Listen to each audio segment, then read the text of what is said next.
آپ کا آنا ہی ان کے لیے ہزار رحمت ہے.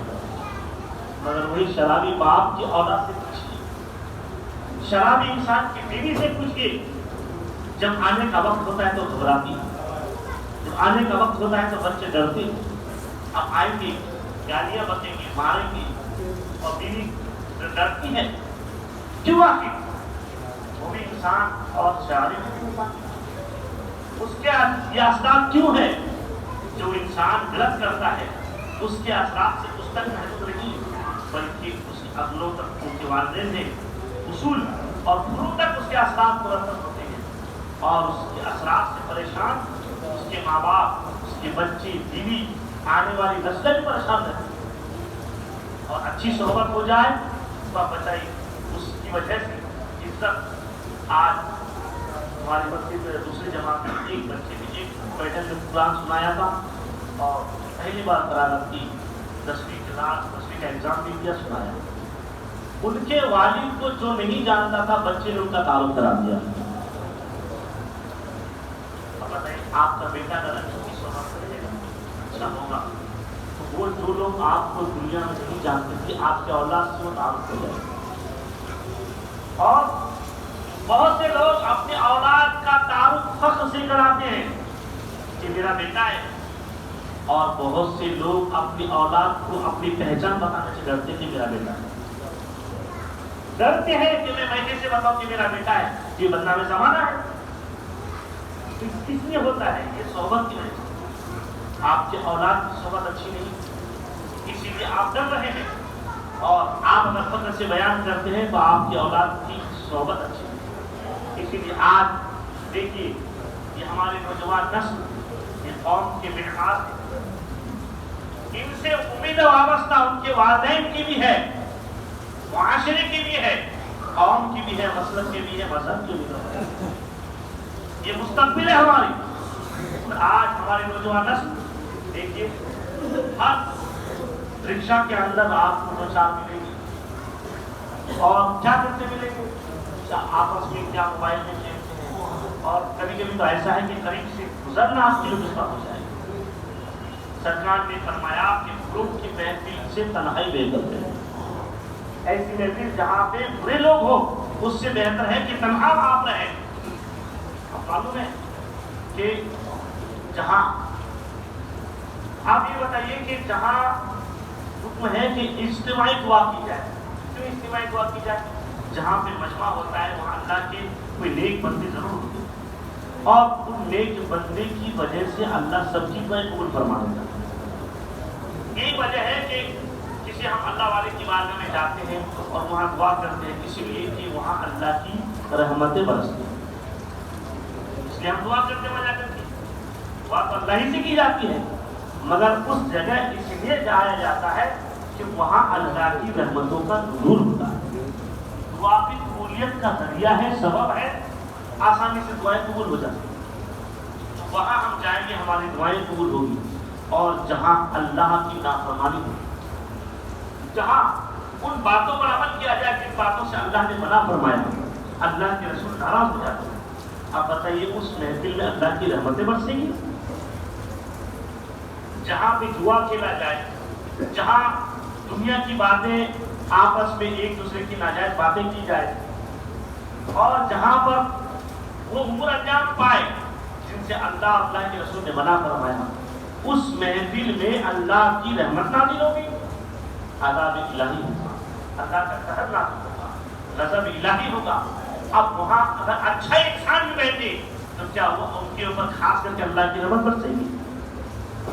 اگر چوروں کا گینگ ہے, 10 لوگ چوری کیے, اس میں سے کوئی 11 ان کے ساتھ چل رہا ہے, اور ان سے کسی نے کہا کہ یہ لوگ چوری کی جماعت ہے, تو وہاں پولیس والے کہیں گے تم نے چوری کی, تم نے چوری کی, پورے ٹولے کو پکڑ کے لے جائے. ایک اچھا آدمی پھر بھی پکڑ کے لے جائے. کیوں؟ وہ آدمی تو چور نہیں تھا, مگر ان کی صحبت کی وجہ سے وہ بھی کرا. ایسے ہی اور اچھوں کے ساتھ رہیں گے, اچھوں کے ساتھ بسیں گے. جب محفل رہتی ہے, محفل اچھوں کی صحبت کا اندازہ دیکھیے. جب محفل اللہ کے کچھ فرشتے ایسے ہیں جن کا کام ہے کہ وہ صبح شام پوری ہوئی زمین پر گھومتے ہیں اور یہ تلاش کرتے ہیں کہ کہاں اللہ کے بندے بیٹھ کر اللہ اور اللہ کے رسول کا ذکر کرتے ہیں. جہاں انہیں ایسی محفل مل جاتی ہے وہاں وہ رک جاتے ہیں اور اپنے نورانی پروں سے اہل محفل کو ڈھانپ لیتے ہیں اور محفل ختم ہونے تک وہیں رہتے ہو. اور جب محفل ختم ہوتی ہے تو وہ اللہ کی بارگاہ میں ان سب کا نام درج کراتے ہیں کہ اللہ اس محفل میں تیرا فلاں بندہ بھی تھا، فلاں بھی تھا، فلاں بھی تھا. اللہ تبارک و تعالیٰ اس وقت آپ دیکھیے ہر محفل میں ہر کوئی نیک نیتی سے نہیں آتا ہے، سب کوئی نیک نیتی سے نہیں آتا. کوئی اس لیے آتا ہے کہ بھائی ان کی ذمہ داری ہے دیکھنا، بھائی میں نہیں رہوں گا تو میری ذمہ داری ہے رہنا، اس لیے رہتے ہیں. کچھ بیچارے کھانے یا نان کھٹائی کی شوق سے آتے ہیں، کچھ لوگ کسی آگے ویسے بیٹھے. تو ہر کوئی نیک نیتی سے نہیں آتا. اللہ تبارک و تعالیٰ اس وقت فرشتوں سے ارشاد فرماتا ہے کہ میرے فرشتوں میری عزت و جلال کی قسم تم سب کی سب گواہ ہو جاؤ، اس محفل میں میرے جتنے بندے تھے میں نے سب کی مغفرت کر دی. اب جب فرشتے کہتے ہیں کہ فلاں اچھی نیت سے آیا تھا، فلاں بری نیت سے آیا تھا، ان کا مقصد سیکھنا نہیں تو نہ کھڑے وہ تو فلاں کے چکر میں آیا تھا، ہوتا اسی آیا تھا. تو سو اللہ فرماتا ہے میں نے اچھوں کی صحبت کی وجہ سے بروں کی بخشش کر دی. اس میں جو اچھے بندے تھے میرے ان کی وجہ سے ان کی بھی بخشش کر دی جو اچھے نہیں تھے. صحبت پہ کتنا اثر ہے. اسی لیے صحبت بہت بڑی چیز ہے. آپ اس کو معمولی میں نہ لیں. اپنے بچوں کی نگرانی صحبت پر خاص کر کے دیں کہ میرا بیٹا کس کے ساتھ اٹھتا بیٹھتا ہے، کہاں جاتا ہے، کس کے ساتھ گھومتا ہے، یہ کس کے ساتھ اٹھتا بیٹھتا ہے. سرکار دو عالم صلی اللہ علیہ وسلم نے فرمایا کہ آپ کے دسترخوان سے صرف متقی لوگ کھائیں، اس بات کا خیال رکھیں. متقی لوگ کا مطلب یہ کھانے والے، آپ اس کے ساتھ اٹھتے بیٹھتے کھاتے. آپ کا بیٹا عید منانے کے لیے چلا گیا ڈھابے میں، آپ نے کبھی چیک کیا کہ میرا بیٹے کے ساتھ جانے والے کون کون لوگ تھے؟ ایک ساتھ جو بیٹھ کے کھانے والے کون تھے؟ کبھی شرابی تو نہیں تھا اس میں، جواری تو نہیں تھا، جھوٹ بولنے والا تو نہیں تھا، ماں باپ کا نافرمان تو نہیں تھا، عیاش تو نہیں تھا. اس کی تحقیق کون کرے گا؟ آپ کی ہماری ذمہ داری، ہر ماں باپ کی ذمہ داری ہے. سرکار نے فرمایا اس بات کا خیال رکھنا کہ تمہارے دسترخوان سے کوئی غیر متقی کھائے، غیر متقی کھائے ہم بھی نہ کھائیں. دسترخوان میں ہم اس میں بیٹھ رہے ہیں، ہمارے ساتھ کھانے والے لوگ دیکھیں. سرکار نے فرمایا کہ نافرمان اور گناہ کا ارتکاب کرنے والا نہ ہے، ان کے ساتھ کھانا پینا نہیں تمہارا، کیونکہ تم ان کے ساتھ کھاؤ پیو گے، ان کے ساتھ اٹھنا بیٹھنا تمہارا رہے گا، ان کے اثرات تم میں مرتب ہو جائیں. تو یہ بھی دھیان رکھنے کی ضرورت ہے کہ میرا بیٹا گھومنے گیا تو کس کے ساتھ گیا، کھاتا ہے تو کس کے ساتھ کھاتا ہے، بیٹھتا ہے تو کس کے ساتھ بیٹھتا ہے، کون سی محفل میں بیٹھتا ہے، کون سی جگہ بیٹھتا ہے، کہاں وقت بتاتا ہے، کس کے ساتھ سفر کرتا ہے. ان ساری باریکیوں پر نظر رکھنا ضروری ہے. اور اس کی ایک حد ہوتی ہے، ایک عمر ہے، کچھ دنوں تک آپ کو نگرانی کرنا پڑے گی. جب وہ حقیقت سے آشکار ہو جائے گا پھر آپ کی نگرانی نہیں. آپ 2-4 سال سمجھیے کہ بالغ ہونے تک تو اس میں کچھ رہتی نہیں. یہ بچپن سے تو آپ کو نگرانی کرنی رہے گی. جب بچہ 25 سال کا ہو جائے گا اس کو اچھی خاصی سوجھ بوجھ ہو جائے گی، اچھا برا وہ سمجھنے لگے گا، پرکھنے لگے گا. اس کے بعد 25 سال تک اگر صحیح نگرانی آپ کیے تو اس کے بعد آپ کو اپنے اولاد کے پیچھے نہیں گھومنا ہے، آپ کے پیچھے آپ کی اولاد گھما کرے گی. آپ اگر کہیں گئے آج آپ پریشان ہو جائیں گے بیٹا وقت پر کیوں نہیں آیا. اگر آپ کہیں مسجد میں بھی آئے اور وقت معمول کے مطابق اگر آپ کسی دن لیٹ ہو گئے تو بچہ کہے گا میرے ابو آج کیوں نہیں آئے. مسجد میں بھی آئیں گے تو ان کو گھبراہٹ ہوگی کہ میرے ابو آج کیوں نہیں ٹھیکیں، ان کو راستے میں گش ہو کر کے گر تو نہیں گئے، یہ فکر ہوگی. جبکہ آج بیٹے کی آپ فکر کرتے ہیں اور بہت سی اولاد ایسی ہے کہ بیٹا ایک دن بھی گھر میں نہ رہے کوئی فرق نہیں پڑتا، باپ کہاں ہے، کیا کر رہے، کہاں جا رہے. آپ بچے کی فکر کریں 25 سال تک، اور اگر ان کی زندگی 60 سال 100 سال کی ہے، اللہ ہر ماں باپ کی اولاد کی عمر دراز کرے، تو وہ بچہ جب تک حیات رہے گا، آپ جب تک ان کے ساتھ رہیں گے موجود، آپ کی حیات رہے گی، وہ بچہ آپ کے پیچھے پیچھے. یہ ضروری ہے. آج ہماری نوجوان نسل کو جو گناہوں سے جرائم سے بچانے کے بہت سے ہمیں اور بہت سے تدبیروں کی ضرورت ہے. ان میں سے یہ ہے کہ ایک وقت سے یہ کام، یہ گناہ تھمنے والا نہیں ہے. اس کے لیے کہ ہر کوئی انفرادی ذمہ داری لے لے. اور یہ اللہ تبارک و تعالیٰ نے قرآن مقدس میں ارشاد فرمایا کنتم خیر امت اخرجت للناس تعملون بالمعروف وتنهون عن المنکر. تم بہترین امت ہو، تم کو اس لیے پیدا کیا گیا ہے، اس لیے بنائے گئے ہو بہترین کہ تم بھلائی کا حکم دیتے ہو، برائیوں سے روکتے ہو. اسے بتائیے اللہ تعالیٰ نے کسی عالم کو مخاطب کیا، کسی امام سے خطاب فرمایا، کسی خاص جماعت والے سے خطاب فرمایا؟ نہیں. تو ساری امت محمدیہ تم بہترین امت ہو. تمہاری پیدائش کا مقصد تم کو بہترین اس لیے بنایا گیا ہے کہ تم بھلائی کا حکم دیتے، برائی سے روکتے. اس سے سب شامل ہیں، سب کے سب شامل ہیں. اس لیے ہم سب کی مجموعی ذمہ داری ہے کہ ہم برائی سے روکیں اور بھلائی کا حکم دیں. اور یہ کام سب سے پہلے ہم اپنے گھر سے شروع کریں. اللہ تعالیٰ ہمیں اس پر عمل کی توفیق فرمائے. آمین و ما علینا الا البلاغ. السلام.